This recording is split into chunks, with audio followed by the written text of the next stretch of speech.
Okay. आता इथं आपण 4th नंबरला काय बघायचं आहे बघा, डेब्ट टू इक्विटी रेशो. ओके. हा सुद्धा एक बॅलन्स शीट टाईपचा रेशो आहे, डेब्ट to equity ratio.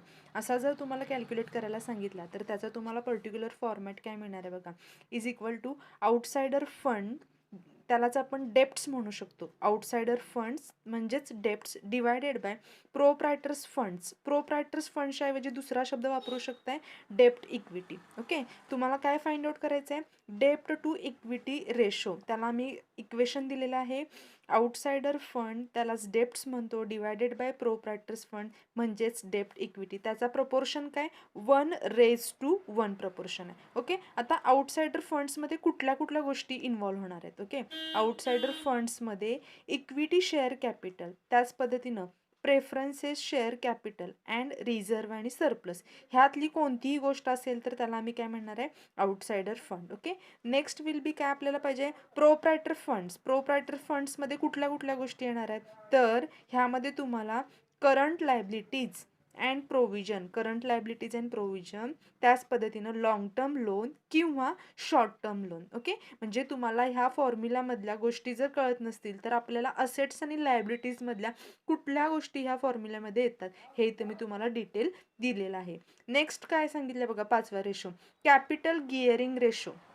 Capital gearing रेशोचा फॉर्मॅट आहे equity share capital plus reserve and surplus. म्हणजेच काय, capital gearing ratio is equal to equity share capital plus reserve and surplus divided by preference share capital plus debenture plus long term loans. म्हणजेच बघा काय काय आले यामध्ये, equity share capital plus reserve and surplus करायचं, त्याला divide कशानं करणार आहे आपण, preference share capital plus debenture plus long term loans. Okay.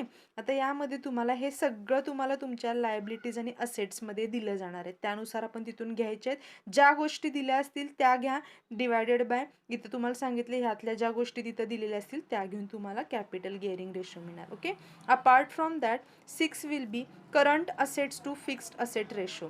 आता तुम्हाला असा फॉर्मॅट विचारला तर हे रेशो सगळ्यात सोपे आहेत लक्षात ठेवायला, पाठ करायची पण गरज नाही आहे. Current asset to fixed assets म्हणजेच काय करणार आहे, is equal to current assets divided by fix asset.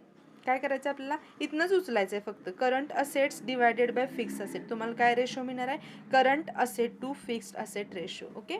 Current asset divided by fixed asset. Next बघा 7th फॉर्म्युला काय आहे, फिक्स्ड असेट टू लायबिलिटीज. पुन्हा सेमच करायचं आहे, fixed asset divided bye liabilities म्हणजेच काय, fixed assets divided by fixed liabilities, त्याचं प्रपोर्शन असणार आहे 2:1. ओके. नेक्स्ट काय सांगितलंय बघा, आता इथं तुमचे प्रॉफिट अँड लॉस रेशो सुरू होणार आहेत. पहिला आपण हे 7 रेशो वरचे बघितले, हे कशाशी रिलेटेड आहेत, बॅलन्स शीटशी रिलेटेड होते. ओके. हे काय, प्रॉफिट अँड लॉस अकाउंटशी रिलेशन आहे. म्हणजेच काय, हे रेशो बघत असताना पहिला रेशो तुम्हाला कुठला फाइंड आउट करायला लागणार आहे, gross profit ratio. Gross profit ratio. Okay. त्याचा फॉर्म्युला काय आहे, gross profit divided by net sales into 100. Gross profit divided by net sales into 100. Next कुठला फॉर्म्युला आहे, net profit ratio. In that particular net profit divided by net sales into 100. आता तुम्ही म्हणणार net cells कुठून आले, तर net cells हे तुमच्या बिझनेसच्या फायनान्शियल पोझिशनमध्ये दिलेले असतात, नेट प्रॉफिट दिलेला असतो, ग्रॉस प्रॉफिट सुद्धा दिलेला असतो. त्याच पद्धतीनं थर्ड कोणता आहे, operating profit ratio. Operating profit रेशोचा फॉर्म्युला काय आहे, operating profit divided by net sales into 100. These are the percentage type. आता इथं आपण कुठल्याही गोष्टीला 100 गुणाकार केल्यावर पर्सेंटेजमध्ये तुम्हाला काय मिळणार आहे, त्याचं आउटपुट मिळणार आहे. ओके. चौथा काय बघा, ऑपरेटिंग रेशो. ऑपरेटिंग रेशोचा फॉर्म्युला काय आहे, cost of goods sold plus operating expenses divided by net sales into 100. काय लक्षात ठेवायचं बघा, ऑपरेटिंग प्रॉफिट रेशो वेगळा आणि नुसता ऑपरेटिंग रेशो वेगळा आहे. ऑपरेटिंग रेशोमध्ये cost of goods sold plus operating expenses divided by net sales into 100. Apart from 5th will be expenses ratio. म्हणजे झालेला बिझनेसचा खर्च, म्हणजे कसं करायचं आहे तो फाइंड आउट करायला, expenses divided by sales into 100. Expenses divided by sales into 100. आणि 6 विल बी डेप्ट सर्व्हिस रेशो. डेप्ट सर्व्हिस रेशोमध्ये काय काय बघायचं आहे बघा, नेट प्रॉफिट. एन पी म्हणजे काय, नेट प्रॉफिट.